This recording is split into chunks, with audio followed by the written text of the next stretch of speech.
And welcome back. Got a taxi driver named Cousin Clarence. We paid $30 a person for 18 people to drive us around for the day. He said he would take us anywhere we wanted to go for the day. We went to the Queen's Staircase, and then he drove us to Junkanoo Beach, where he said he would be back at 3 o'clock to pick us up, and never came back to get us. He said we could leave our belongings in his vehicle, and my daughter left her bag with her necklace and her bracelet that we had just bought from the market by this Queen's Staircase, and her C card to get back on the ship, and then he never came back to get us. We had to pay another $70 in taxis to get back to the port. So that's what, $610 now we paid. That was cruise ship passenger Megan Surface from Maryland speaking of her unpleasant experience with a taxi driver hired to take herself and 17 other people on a tour of New Providence. When JCN contacted police about the incident, they revealed that although an official complaint was not made, the taxi cab driver involved is being questioned.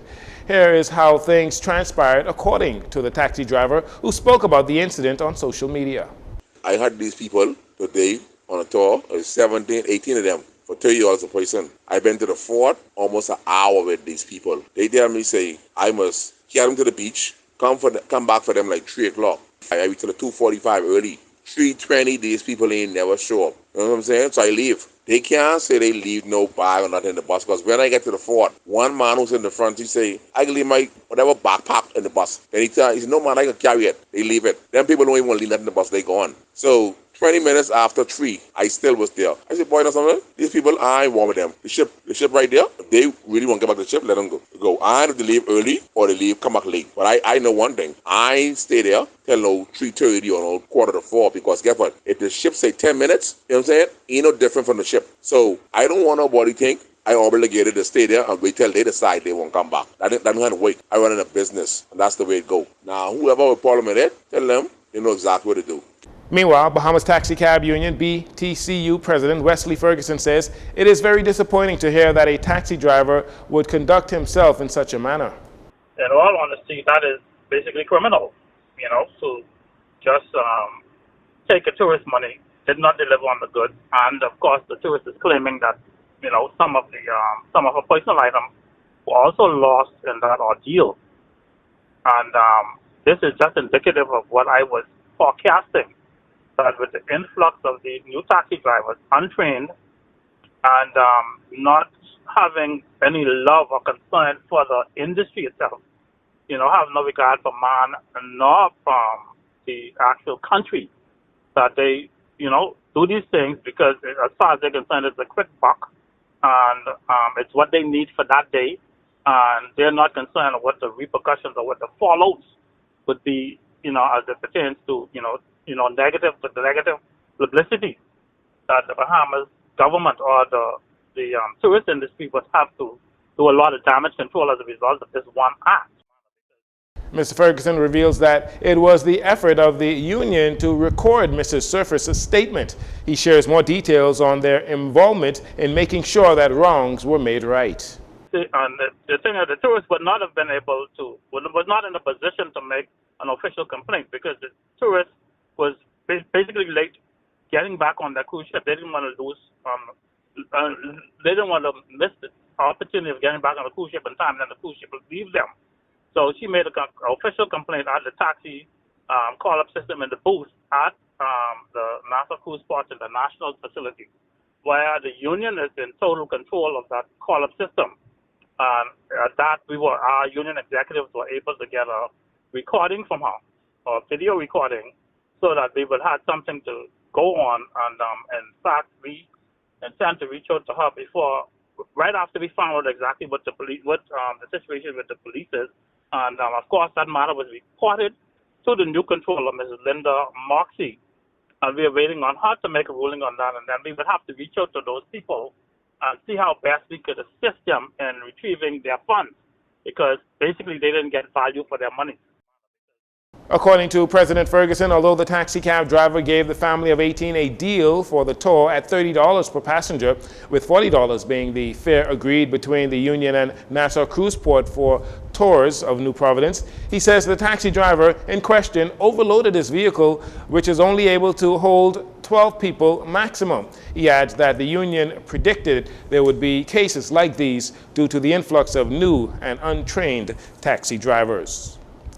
While there is still a large amount of tax arrears, the Department of Inland Revenue, DIR, is projecting $1.6 billion in revenue collection this fiscal year. Acting Comptroller in the Department of Inland Revenue, Shonda Strawn, said the department came in just below its target of $1.3 billion last fiscal year. She says getting to the $1.6 billion mark this year will require a sustained collection of funds already owed to the government. So relative to the collection of arrears, we're making good progress. We're happy to say that. Last year, our budget or the forecasted revenue for inland revenue was 1.3, right? Or just about close to it, 100, just a little shy of it. So we made little over $1.2 million, and a lot of that is attributed to the collection of arrears. We're going to step it up this year. We don't have a choice because there are really no new fees, no new taxes for us to collect. So what will be critical for the department making its $1.6 billion forecast this year is really collecting on those arrears. According to Ms. Strawn, the department will have to increase efforts to meet that $1.6 billion target. She says they have several tools and mechanisms that they can use to boost income. So again, we do have extra things, like I started to say, the selling of liens, power of sale. There's some things we're going to be doing that we didn't do before. And it is simply because we really have to, yet again, step it up even more with the collection of the arrears. We did well last year, but there's still room for us to improve this year. Additionally, she said the Department of Inland Revenue is continuing its hardline crackdown on companies that are not compliant with value-added tax payments and business license registration.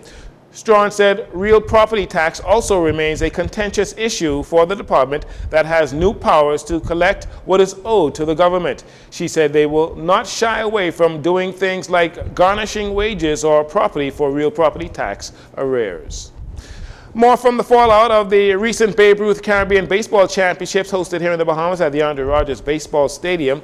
After the Bahamas Baseball Association suspended Bahamas team manager Greg Burrows Jr. for 15 years and Greg Burrows Sr. for 5 years for their action in relation to an incident that involved a visiting umpire, the Babe Ruth organization has written a letter directly to Prime Minister Philip Davis, that letter pictured here, expressing their firm support of Burrows Sr. to continue as commissioner for the Babe Ruth League, the Caribbean region. The Babe Ruth organization sees the 5-year suspension of Burrows Sr. as being too severe. The letter, which bypasses the BBA, which is the governing body for baseball in the country, it also bypasses the Minister of Youth, Sports and Culture, it has raised eyebrows and caused another round of debate in the local baseball community. The baseball community awaits to see how the Prime Minister, Philip Davis, and the government will handle this situation involving Mr. Burrows Sr., who is also the executive chairman of the National Sports Authority.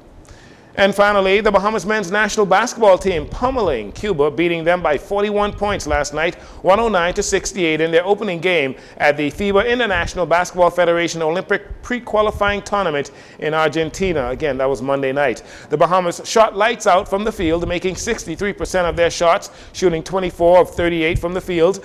Team also shooting blistering from the three-point line, making 50% of their three-point shots, 17 of 34. Buddy Hield led the scoring attack with 24 points. DeAndre Ayton finished with 22 points, 10 rebounds, while Franco Miller came off the bench with 18 points. Eric Gordon Jr. finishing with 17 points. Kai Jones did not play. Team Bahamas will play again when they face the host country, Argentina, on Wednesday in their quest to qualify for the Paris 2024 Olympic Games. And that'll do it for your JCN Evening News. Once again, I'm Jarino Saunders. This segment of the news has been brought to you by Sun Oil Limited.